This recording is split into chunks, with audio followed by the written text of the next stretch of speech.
Quality study अकॅडमीमध्ये तुमच्या सर्वांचं स्वागत आहे. आज आपण CET जे बार्टी, सारथी, महाज्योती आणि टार्टी आणि आरटी यासाठी UPSCचा पेपर डिस्कस करू. पेपर 29 सप्टेंबरला जो थर्ड शिफ्टमध्ये झालेला आहे त्या पेपरचे आपण विज्ञान, सायन्स या विषयाचे पेपरचे क्वेश्चन पाहू. पहिला question, first question. Which microscopic plant-like organism form the base of the marine food web and play a crucial role in removing carbon dioxide from the atmosphere? म्हणजे कोणते सूक्ष्म वनस्पतीसारखे जीव सागरी अन्न आणि जाळ्याचा पाया बनवतात आणि वातावरणातून कार्बन डायऑक्साईड काढून टाकण्याची महत्त्वाची भूमिका बजावतात. तर पहिला ऑप्शन आहे आपला झू प्लँकेट, सेकंड ऑप्शन आहे मायकोकोराझा, थर्ड ऑप्शन आहे फायटोप्लॅन्क्टन आणि चौथा ऑप्शन आहे लायकेन. तर या प्रश्नाचं उत्तर आहे झू प्लँकेट. काय आहे? झू प्लँकेट. झू प्लँकेटचे कोणते एक्झाम्पल आहेत? फर्स्ट आहे कोपेड, सेकंड आहे क्रिल, आणखी डायग्नोफ्लॅंटेट आणि प्रोटोझोआ पण वन ऑफ द टाईप आहे झू प्लँकेटचा. मायकोझोआचे पण काय करते मायकोरोझा काय करते? तो प्लांटची हेल्थ आणि सॉईलसाठी कामाचा आहे, हेल्पफुल आहे. फायटोप्लँकेट एक प्रकारचा मायक्रो अल्गी आहे आणि लीचे हा कॉम्बिनेशन आहे अल्गी आणि फंगीचा. आता पुढला प्रश्न. Based on atmospheric composition, which gas dominate in term of percentage by volume in earth atmosphere? म्हणजे प्रश्न विचारण्यात गेलेला आहे की अर्थ अटमॉस्फिअरमध्ये कोणते म्हणजे वायू आहेत, म्हणजे वायूचं वर्चस्व आहे, वातावरणाच्या वर्चस्व आहे. तर पहिला आपला ऑप्शन आहे नायट्रोजन, सेकंड आहे कार्बन डायऑक्साईड, थर्ड आहे ऑक्सिजन आणि हायड्रोजन. तर या प्रश्नाचं उत्तर आहे नायट्रोजन. नायट्रोजन किती पर्सेंट आहे वातावरणामध्ये? 78% नायट्रोजन. ऑक्सिजन किती पर्सेंट आहे? 21%. तसेच ऑर्गन किती आहे? 0.93%. आणि कार्बन किती आहे? तर कार्बन आहे 0.03%. आणि त्याच्या व्यतिरिक्त पण हायड्रोजन पण आहे, ते खूप मायन्यूट क्वांटिटीमध्ये आहे, जसं 0.00055% असे काही क्वांटिटीमध्ये आहे. तर तुम्हाला वातावरणामध्ये कोणती गॅस किती पर्सेंट आहे ते माहीत पाहिजे. Next question. Which of the following gas when bubbled through clear lime water react to produce a milky appearance due to the formation of insoluble calcium carbonate?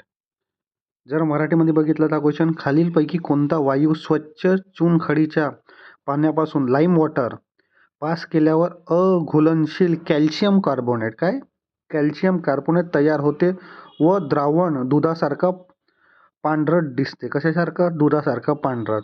तर या प्रश्नाचे ऑप्शन आहे कार्बन डायऑक्साईड, नायट्रोजन, ऑक्सिजन आणि hydrogen. तर या प्रश्नाचं उत्तर आहे कार्बन डायऑक्साईड. काय आहे? Carbon dioxide. पुढला प्रश्न. Which of the following acid in present lemon juice? काय? लिंबाच्या रसात खालीलपैकी कोणता अम्ल असते? काय असते? कोणता अम्ल असते? तर या प्रश्नाचे ऑप्शन आहे acetic acid, citric acid, tartaric acid, formic acid. तर या प्रश्नाचं उत्तर आहे सिट्रिक ॲसिड. काय आहे? Citric acid. तसंच ॲसिटिक ॲसिड कशामध्ये प्रेझेंट राहते? विनेगरमध्ये. कशामध्ये? विनेगरमध्ये. आणि टार्टिक ॲसिड कशामध्ये प्रेझेंट राहते? ग्रेप्स म्हणजे अंगूरमध्ये आणि बनानामध्ये. द्राक्ष म्हणूया आपण मराठीमध्ये, ठीक आहे, आणि केळी म्हणूया, तिथे प्रेझेंट राहते टार्टिक ॲसिड. चौथा फॉर्मिक ॲसिड कशा? जे मुंगी चावते ते डासामध्ये त्याच्या जे लिक्विड राहते, म्हणजे जे मुंगी चावते तिथे कोणत्या त्याच्या मुंगीच्या लिक्विडमध्ये कोणतं राहते? Formic acid. तर तुम्ही कोणता ॲसिड कुठे प्रेझेंट राहते ते थोडक्यात पाहून घ्या. तुम्हाला 17 तारीखच्या एक्झाममध्ये कामात येऊ शकते.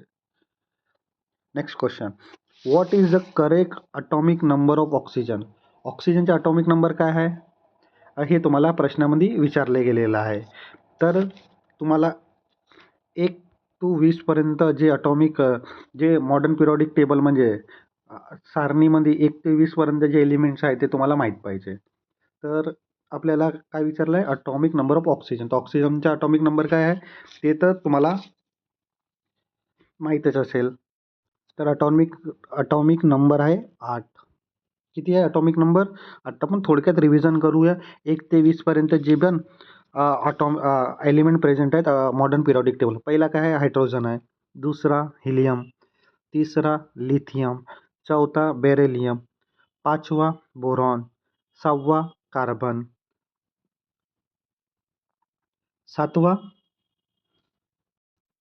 7वा नायट्रोजन, 8वा ऑक्सिजन, 9वा फ्लोरीन, 10वा निऑन, 11वा सोडियम, 12वा मॅग्नेशियम, 13वा ॲल्युमिनियम, 14वा सिलिकॉन, 15वा फॉस्फर, 16वा सल्फर, 17वा क्लोरीन, 18वा एलिमेंट ऑर्गॉन, 19वा पोटॅशियम आणि 20वा कॅल्शियम.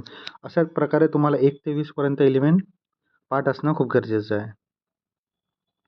पुढला प्रश्न, which following of metal is liquid at room temperature? म्हणजे रूम टेम्परेचरमध्ये असा कोणता धातू आहे तो लिक्विड फॉर्ममध्ये राहते? तर या प्रश्नाचं उत्तर आहे मर्क्युरी. मर्क्युरी हा लिक्विड फॉर्ममध्ये राहते. तर तुम्हाला मेटल आणि नॉन मेटल याचे काही प्रॉपर्टी तुम्हाला माहीत पाहिजे. जसं metal good conductor of heat and electricity, good conductor heat and electricity. तसेच शायनिंग करतात मेटल, लस्टर राहतात, लस्टर म्हणजे शायनिंग होते. Non metal good conductor of heat and electricity नाही राहत आणि शाईन पण नाही करतात. ठीक आहे, असे तर काही प्रॉपर्टी तुम्हाला थोडे बहुत प्रॉपर्टी तुम्हाला मेटल आणि नॉन मेटलचे माहीत पाहिजे. पुढला प्रश्न, which of the following is a correct chemical formula of common salt? म्हणजे खालीलपैकी कोणते सामान्य मिठाचे रासायनिक सूत्र बरोबर आहे? ह्यात जे ऑप्शन दिलेले आहे, पहिला ऑप्शन आहे NaCl, दुसरं KCl, तिसरं आहे NaCO आणि चौथं आहे CaCl. तर या प्रश्नाचं बरोबर उत्तर आहे NaCl. काय आहे? NaCl. पुढला प्रश्न, which of the following part of cell control all activity? म्हणजे पेशीच्या खालील पैकी कोणता भाग सर्व क्रियाकलापात नियंत्रण करतो? तर या प्रश्नाचा जे ऑप्शन्स आहेत, मायटोकॉन्ड्रिया, रायबोझोम, सायटोप्लाझम आणि न्यूक्लियस. तर या प्रश्नाचं उत्तर आहे न्यूक्लियस. न्यूक्लियस काय करतो? कंट्रोल करतो ऑल ॲक्टिव्हिटी. पुढला प्रश्न, which of the following correctly describe the function of haemoglobin? म्हणजे ह्या प्रश्नामध्ये विचारले गेलं आहे हिमोग्लोबिनचं फंक्शन कोणतं आहे? तर पहिला डायजेशन ऑप्शन आहे, दुसरा ऑक्सिजन ट्रान्सपोर्ट आहे, तिसरा हार्मोन प्रोडक्शन आहे आणि चौथा आहे प्रोटीन सिंथेसिस. तर या प्रश्नाचं उत्तर आहे ऑक्सिजन ट्रान्सपोर्ट. तर हिमोग्लोबिन कोणता कार्य करते? ऑक्सिजन ट्रान्सपोर्ट करायचा. पुढला प्रश्न, which of the following vitamin deficiency cause rickets? म्हणजे तुम्हाला काय विचारलेलं आहे प्रश्नामध्ये? या प्रश्नामध्ये काय विचारलेलं आहे की which of the following vitamin deficiency cause rickets? म्हणजे जीवनसत्वाच्या कमतरतामुळे मुरद्यास होते. ठीक आहे, हे तुम्हाला या प्रश्नामध्ये विचारलेलं आहे. तर विटॅमिन ए ऑप्शन दिलेला आहे, विटॅमिन बी दिलेला आहे, B1, विटॅमिन सी दिलेला आहे, विटॅमिन डी दिलेला आहे. तर या प्रश्नाचं उत्तर आहे विटॅमिन डी. तर कोणत्या विटॅमिनची डिफिशियन्सीनं कोणते रोग होतात ते तुम्हाला माहीत पाहिजे. विटॅमिन एच्या डिफिशियन्सीनं कोणता रोग होतो? Night blindness. काय? Night blindness. Vitamin B1 beriberi. Vitamin C scurvy. हे तुम्हाला काही म्हणजे कोणते डिसीज कोणत्या विटॅमिन डिफिशियन्सीने होते ते तुम्हाला माहीत पाहिजे. या प्रश्नामध्ये काय विचारलं आहे, which of the following part of I control the all amount of light entering it. म्हणजे डोळ्यातील खालीलपैकी कोणता भाग त्यात प्रवेश करणाऱ्या प्रकाशाचे प्रमाण नियंत्रण करतो. तर आपला ऑप्शन काय दिलेला आहे, कॉर्निया, रेटिना, आयरिस और लेन्स. तर या प्रश्नाचं उत्तर आहे आयरिस. काय आहे, आयरिस आहे. पुढला प्रश्न, what is a scientific name of human species. म्हणजे मानव प्रजातीचे वैज्ञानिक नाव काय आहे. तर ऑलमोस्ट हे सर्वांना माहीत असेल, होमोसेपियन.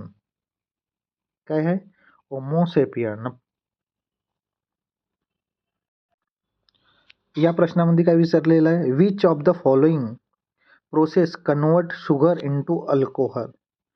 काय म्हटलं आहे, शुगरला अल्कोहोलमध्ये जे प्रोसेस करतात त्याचं नाव तुम्हाला विचारलेलं आहे. खालीलपैकी कोणत्या प्रक्रियामुळे साखरेचे अल्कोहोलमध्ये रूपांतर होते हे विचारलेलं आहे. ऑप्शन काय काय दिलेलं आहे, कॉम्बिनेशन, रेस्पिरेशन, फर्मेंटेशन आणि फोटोसिंथेसिस. तर या प्रश्नाचं उत्तर आहे फर्मेंटेशन. काय आहे, फर्मेंटेशन.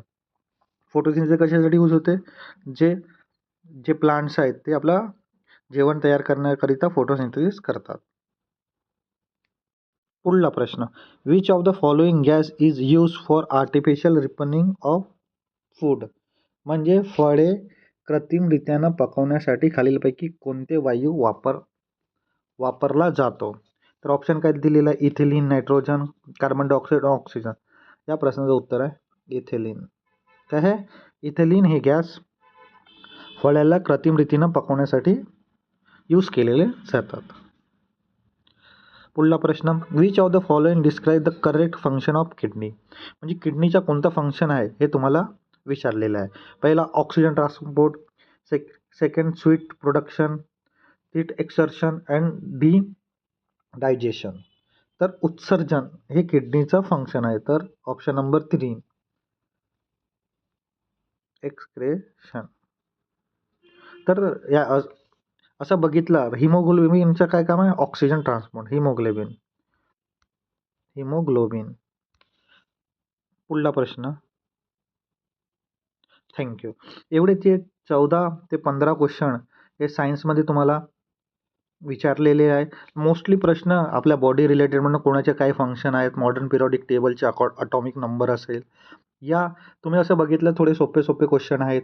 विटॅमिनची डिफिशियन्सी ते तुम्ही सर्व करून जा, जे तुम्हाला 17 तारीखच्या एक्झाममध्ये कामात येतील. आणि हा चॅनलवर तुम्ही सबस्क्राईब करून ठेवा. तुम्हाला येणाऱ्या काळामध्ये बार्टी, सारथी आणि महाज्योती म्हणजे जे पण क्वेश्चन विचारणार गेलेले आहेत, पेपर पॅटर्न कसा असो, पुढला 2026मध्ये पेपर कसे असतील त्याच्या आपण विश्लेषण पण करू. तर तुम्हाला हा व्हिडिओ कसा लागला कमेंटमध्ये सांगा. धन्यवाद.